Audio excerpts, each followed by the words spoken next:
यह देखते हैं कि जो ये पूरा चुनाव हुआ, वो एक अजीब तरह की रस्साकसी के रूप में था। सबसे पहले इस चुनाव के समय को आगे बढ़ाया गया।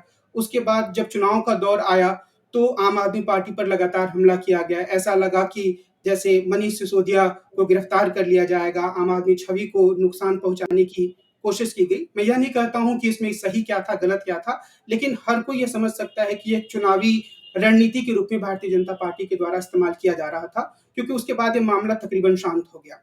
और उसके बाद जब चुनाव के नतीजे आ गए, तब भी 17 दिसंबर को 7 दिसंबर को नतीजे आए थे और आज जाकर एक मेयर का चुनाव हुआ, तो भारतीय जनता पार्टी लगातार इस मुद्दे को खींचती रही।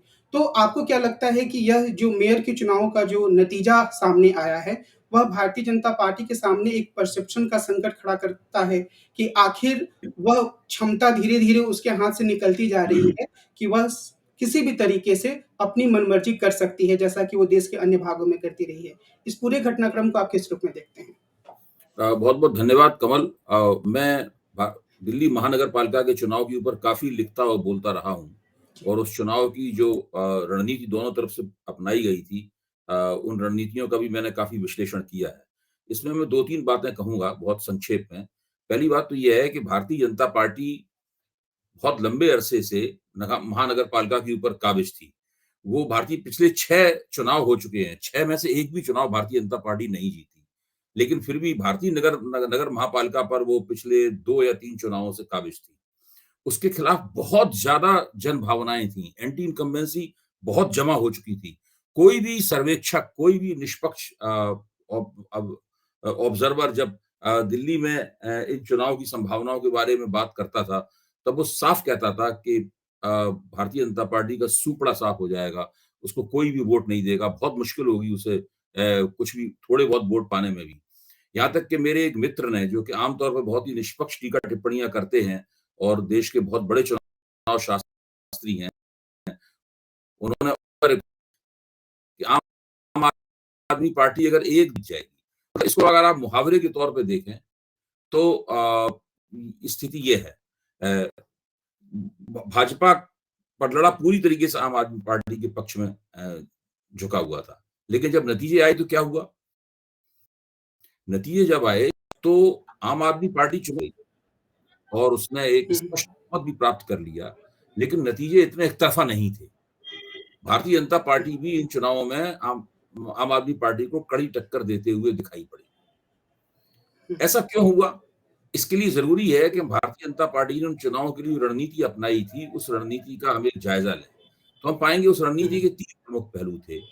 पहला ये था, पहले उसने ये देख के हमारे खिलाफ ज़बरदस्त एंटी इनकम्बेंसी है, देर की चुनाव में, और जो 3 अलग-अलग कॉर्पोरेशन थे, निगम थे, उन तीनों का एकीकरण कर दिया। यानी जो एकीकरण जो 3 निगमों में बाँटा गया था दिल्ली नगर महापालिका को, उसको फिर से एक कर दिया। और उसके पीछे भाजपा की रणनीति ये थी कि अगर हमारा मेयर बन जाएगा, तो वो दिल्ली के चुने हुए मुख्यमंत्री के बराबर है। वो दिल्ली का चुना हुआ मेयर होगा। जनता द्वारा चुना हुआ मेयर होगा, तो दिल्ली के मुख्यमंत्री के मुकाबले एक मुख्यमंत्री तो नहीं, लेकिन मुख्यमंत्री जैसा ही एक समांतर नेता खड़ा कर सकेंगे। भाजपा का पहला इरादा ये था। उसके बाद भाजपा ने उससे पहले परिसीमन कराया दिल्ली के तमाम वार्डों का। और उस परिसीमन में ये तकनीक अपनाई गई कि जिन इलाकों में आम आदमी पार्टी के जनाधार वाले वोटर थे, उन इलाकों को काटा-छाँटा गया, उनको बिखेरने की कोशिश की गई और इस तरीके से कोशिश की गई ताकि आम आदमी पार्टी को अपने जनाधार का पूरी तरीके से लाभ ना मिले। तो ये 2 बड़ी ज़बरदस्त कोशिशें की गई। उसके बाद फिर बहुत देर की गई इसमें, हैं। आपको याद होगा कि पिछली बार जब नगर महापालिका का चुनाव हुआ था, तो अमित शाह ने जितने भी भाजपा के काउंसलर थे, जितने पार्षद थे, सबके टिकट काट दिए थे। यानी 100% पार्षद बदल दिए गए थे। ऐसा भारत के इतिहास में, चुनावी इतिहास में बहुत, मेरे ख्याल से शायद एक आध उदाहरण इस तरह का हो। आमतौर पर इस तरह के उदाहरण नहीं मिलते। ये अपने आप में एक स्वीकारोक्ति थी कि भई ये पार्षद जो है ठीक काम नहीं कर रहे थे। बुरी हालत थी नगर महापालिका की। और उससे भी भाजपा के पार्षदों ने सबक नहीं सीखा। वो चुनाव भाजपा जीत गई। आम आदमी पार्टी नई उभरी थी, इसलिए वो ठीक से चुनाव का मुकाबला नहीं कर पाई और वो लोकसभा चुनाव से पराजय के बाद सामने आई थी, तो वो ठीक से उसमें उस चुनाव में भाजपा को टक्कर नहीं दे पाई। भाजपा ने फिर वो चुनाव जीत लिया। लेकिन भाजपा के जो नगर महापालिका में उनका शासन था, उसने फिर भी सबक नहीं सीखा। भ्रष्टाचार और कर्मण्यता का दौर जारी रहा। भाजपा वाले व्यंग में कहते थे कि जिस पार्षद ने 100 करोड़ नहीं कमाया, वो उसने क्या कमाया? तो हालत ये यानी भाजपा वालों ने धीरे-धीरे भ्रष्टाचार के आरोप का जवाब देना भी बंद कर दिया। जब उन पे आरोप लगाया जाता तो उसका जवाब वो नहीं देते थे।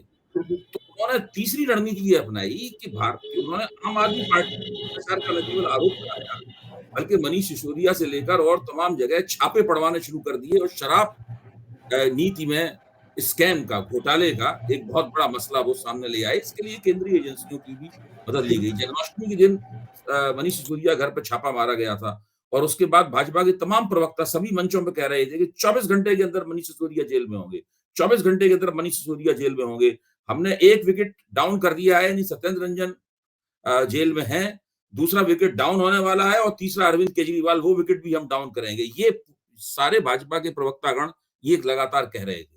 लेकिन नतीजा क्या हुआ आज तक आप देख सकते हैं। तो भाजपा का मानना था कि हम एक इक्वलाइजेशन कर देंगे। हमारे पर भ्रष्टाचार का इल्जाम है तो क्या हुआ? आम आदमी पार्टी पे भी इतना ज्यादा भ्रष्टाचार का इल्जाम लगाएंगे कि इसका कोई चुनावी फायदा आम आदमी पार्टी को न मिल जाए। तो केवल एनडीएमसी की राजनीति करने के लिए, केवल दिल्ली महानगर पालिका का चुनाव जीतने के लिए, यानी एक ऐसे सदन को हासिल करने के लिए जिसको लेजिस्लेचर यानी विधायिका होने की मान्यता भी प्राप्त नहीं है। विधायिका के लिए जो नियम कानून होते हैं, जैसे कि वहां दल बदल कानून लागू होता है, ये सब वो भी वहां पर लागू नहीं। एक ऐसे सदन को जीतने के लिए भारतीय जनता पार्टी ने इतनी लंबी तिकड़म की, आप सोचिए क्या क्या नहीं किया। परिसीमन किया उसने, तीनों निगमों को मिला के एक निगम बनाया और आम आदमी पार्टी के ऊपर केंद्रीय एजेंसियों की मदद से एक जबरदस्त हमला किया।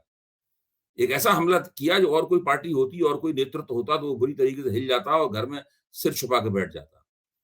लेकिन आम आदमी पार्टी ने इन तमाम चीजों का कदम ब कदम मुकाबला किया और अब वो चीजें सब इतिहास बन चुकी और चुनाव हुआ और चुनाव में भाजपा को अपने इन कदमों का कुछ लाभ जरूर हुआ।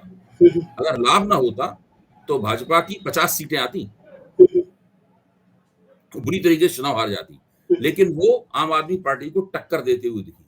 इसके बाद भाजपा ने फिर से हार अब भी नहीं मानी।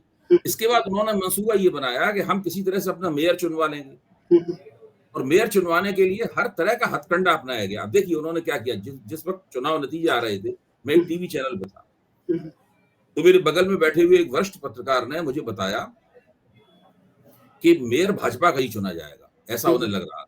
मैंने कहा ऐसा क्यों? आम आदमी पार्टी का तो स्पष्ट बहुमत है। उन्होंने कहा ऐसा इसलिए है कि सारे मंत्री जो है, सारे एमपी भी वोट देते हैं और उपराज्यपाल 11 या ये एक संख्या मुझे ठीक से याद नहीं, 11 है ना? 11 एल्डरमैन हैं? 12 है शायद। हाँ, 12 एल्डरमैन को की नामजदगी करेंगे, वो भी वोट देंगे, वो भी सब भाजपा के पक्ष में वोट जाएंगे। तो मैंने तुरंत इसका पता लगाया कि क्या 11 एल्डरमैन वोट दे सकते हैं? तो मुझे बताया गया और मुझे कानून भी दिखाया गया कि 11 एल्डरमैन नामजद तो लेफ्टिनेंट गवर्नर द्वारा किया सकते हैं, लेकिन उनको मतदान का अधिकार नहीं। यही वो बात थी जो इस पूरे मेयर के चुनाव में अटकी हुई थी। लेफ्टिनेंट गवर्नर ने न केवल 11 एल्डरमैन नामजद किए जो पूरी तरीके से भाजपा के आदमी थे, बल्कि उनको वोट देने का भी अधिकार दे दिया अपनी तरफ, पूरी तरीके से गैर कानूनी था। हर बार जब मेयर के चुनाव के लिए बैठक होती थी तो आम आदमी पार्टी इसका विरोध करती थी, हंगामा होता था और चुनाव टल जाता था। 2 बार ऐसा हो चुका था। उसके बाद मामला सुप्रीम कोर्ट में गया और सुप्रीम कोर्ट ने स्पष्ट रूप से फैसला दिया कि इन 11 एल्डरमैनों को चुनाव में वोट देने का अधिकार नहीं है। और आप देखिए नतीजा क्या हुआ। आपने अभी बताया कि आम आदमी पार्टी को 134 सीटें मिली थी, लेकिन जो शैली ओबराय को वोट मिले हैं और अली इकबाल को जो वोट मिले हैं वो तो 134 से ज्यादा है। वो वोट तो शायद 150 है या 150 से भी कुछ ज्यादा है। मुझे शैली ओबराय को 150 जी, शैली ओबराय को 150 है, 150 है, शैली ओबराय को 150 है, 150 वोट मिले हैं। तो इसका मतलब ये है कि जो उनको आम आदमी पार्टी को जो सीटें मिली थी उनको उनसे भी ज्यादा 16 वोट मिले हैं। ये 16 वोट कहां से आए? आम आदमी पार्टी वालों का दावा है कि 16 वोट भाजपा की तरफ से आए, भाजपा के सदस्यों ने क्रॉस वोटिंग की। ऐसी ही क्रॉस वोटिंग भाजपा करवाना चाहती थी। यहाँ तो क्रॉस वोटिंग करने से आपको दल बदल कानून लागू नहीं होता है तो आपकी सदस्यता खतरे में नहीं पड़ती है। हुँ, हुँ। ठीक है। तो सर ये सब ये भारतीय जनता पार्टी ने बड़े पैमाने पर किया और हुँ, ये पूरा प्रकरण ये हुँ, बताता है कि भारतीय जनता पार्टी मुख्य तौर पर एक सेफोक्रेटिक पार्टी में बदल गई है। हुँ, वो एक चुनाव लड़ने की मशीन बन चुकी है हुँ, और वो हर तरीके से चुनाव जीतती है और व्यंग में कहा जाता है कि भाजपा वहाँ भी सरकार बनाती है, हुँ, जहाँ चुनाव जीतती है और वहाँ तो सरकार ज़रूर बनाती है, जहाँ पे चुनाव नहीं जीतती। जी। तो ये जिस जो पार्टी के बारे में ये व्यंग से कहा जाए, हैं? उसके बारे में आप समझ सकते हैं कि वो जब लोकतंत्र की बागडोर उसके हाथ में होगी, हुँ, हुँ, हैं? तो फिर दरअसल उस लोकतंत्र का क्या हो रहा होगा? बिल्कुल। ये जो आपने सेफोक्रेटिक पार्टी की बात की वो काफ़ी रोचक है और जी। मुझे लगता है कि इस पे और ज़्यादा विस्तृत सूत्रीकरण की भी आवश्यकता है कि नहीं, मैं इस इसमें एक और बात कहूँगा, जी। मेरा मानना है कि देश की तमाम पार्टियाँ से कहीं किसी न किसी रूप में सेफोक्रेटिक हैं। हुँ, मतलब वो चुनाव दर चुनाव जीवित रहती हैं। हुँ, एक चुनाव जीतती हैं, चुनाव जीतते ही हफ्ते 10 दिन के बाद में या 1-2 महीने के बाद में दूसरे चुनाव की तैयारी शुरू कर देती हैं। हुँ, बिल्कुल। क्योंकि चुनाव भी बहुत कई तरह के चुनाव होते रहते हैं। हुँ, एक चुनाव खत्म हुआ, दूसरा चुनाव शुरू हुआ, यहाँ तक कि अगले 5 साल बाद जो चुनाव होने वाला है, उसकी तैयारी एक तरह से शुरू कर दी जाती है। हुँ, हुँ, हुँ, तो सभी पार्टियाँ किसी न किसी रूप में सेफोक्रेटिक हैं, हुँ, हुँ, लेकिन भाजपा उसका सबसे ज़्यादा अतिवादी उदाहरण है। हुँ, हुँ, अतिरेक उदाहरण अगर उसका कोई अगर है, हुँ, हुँ। तो वो भारतीय जनता पार्टी है।